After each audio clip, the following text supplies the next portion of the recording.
আমরা চাল না পাঠালে, পেঁয়াজ না পাঠালে যে কাঙালি দেশ না খেতে পেয়ে মরে যাবে, সে বাংলাদেশে আবার এত বড় বড় কথা। এদেরকে কেউ কাউন্টই করে না, মশা মাছি।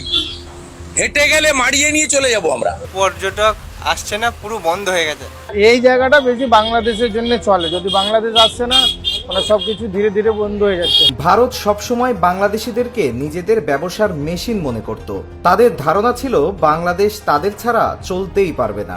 কিন্তু তারা ভুলে গেছে বাংলাদেশিরা এখন আর অন্যায় মেনে নেন না, তারা শির দ্বারা সোজা করে দাঁড়ানো শিখে গেছে। 5 অগাস্টের পর ভারত ভিসা বন্ধ করে দিল। তারা ভাবলো চিকিৎসা না পেয়ে মারা যাবে বাংলাদেশের মানুষ। পাশে দাঁড়ালো চীন। এখন ভারতের সেই হাসপাতালগুলোই রোগীর অভাবে ধুকে ধুকে মরছে। বন্ধ হচ্ছে হাসপাতাল, কাজ হারাচ্ছে শত শত চিকিৎসক। ফারাক্কার বাঁধ খুলে চাপিয়ে দিল বন্যা। কে দাবায়ে রাখবে এই বাঙালি জাতিকে? সেই বন্যাও এরা মোকাবেলা করলো। এবার ফারাক্কার ভাটিতে নির্মাণ হবে 25 কিলোমিটারের স্থায়ী বাঁধ। তারা পেঁয়াজ রপ্তানি বন্ধ করলো, ভাবলো তাদের পেঁয়াজ ছাড়া বাংলাদেশ চলতে পারবে না, দাম অনেক বেশি পড়বে। সেই গুড়েও বালি, 30 থেকে 35 টাকা কেজিতে পাওয়া যাচ্ছে দেশি পেঁয়াজ। অন্যদিকে ভারতের পেঁয়াজ রপ্তানি করতে না পেরে পচে নষ্ট হচ্ছে। ব্যবসা খুব খারাপ, লোকজন নেই তো, কাস্টমার নেই, ফাঁকাফাঁকি পুরো। বাংলাদেশি নেই তো, মেন তো বাংলাদেশি আমাদের বড় ভাই। তারা চেয়েছিল বাংলাদেশিদের চাপে রাখতে, কিন্তু বাংলাদেশের জনগণ দেখিয়ে দিয়েছে তারা বিকল্প খুঁজে নিতে জানে। বাংলাদেশের পাশে দাঁড়িয়েছে আমেরিকা, চীন, পাকিস্তান, নেপাল, ভুটান, থাইল্যান্ড সহ ইউরোপের বেশ কয়েকটি দেশ। আজ কলকাতা ফাঁকা, মার্কেটে নেই কানামাছিও। বাংলাদেশি পর্যটক না থাকায় বন্ধ হচ্ছে প্রতিষ্ঠান, পড়েছে ভয়াবহ বিপর্যয়ের মুখে। বাংলাদেশি পর্যটকদের নির্ভর করে গড়ে ওঠা ব্যবসায়িক কেন্দ্রগুলোতে এখন কোনো প্রাণ নেই। রেস্টুরেন্ট, হোটেল, সবকিছুই প্রায় বন্ধ হয়ে গেছে। আর ব্যবসায়ীরা তাদের বিক্রি পুরোপুরি শূন্য হয়ে যাওয়ায় ঋণে হাবুডুবু খাচ্ছে। পরিস্থিতি এতটাই শোচনীয়, অনেক ব্যবসায়ী বলতে বাধ্য হচ্ছেন নুন আনতে পান্তা ফুরায়।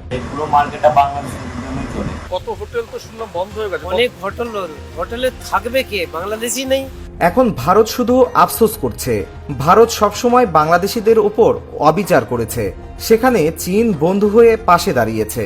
চীন কম খরচে উন্নত চিকিৎসার জন্য বিশেষ হাসপাতাল তৈরি করেছে শুধু বাংলাদেশিদের জন্য, যেখানে থাকবে না কোনো হয়রানি।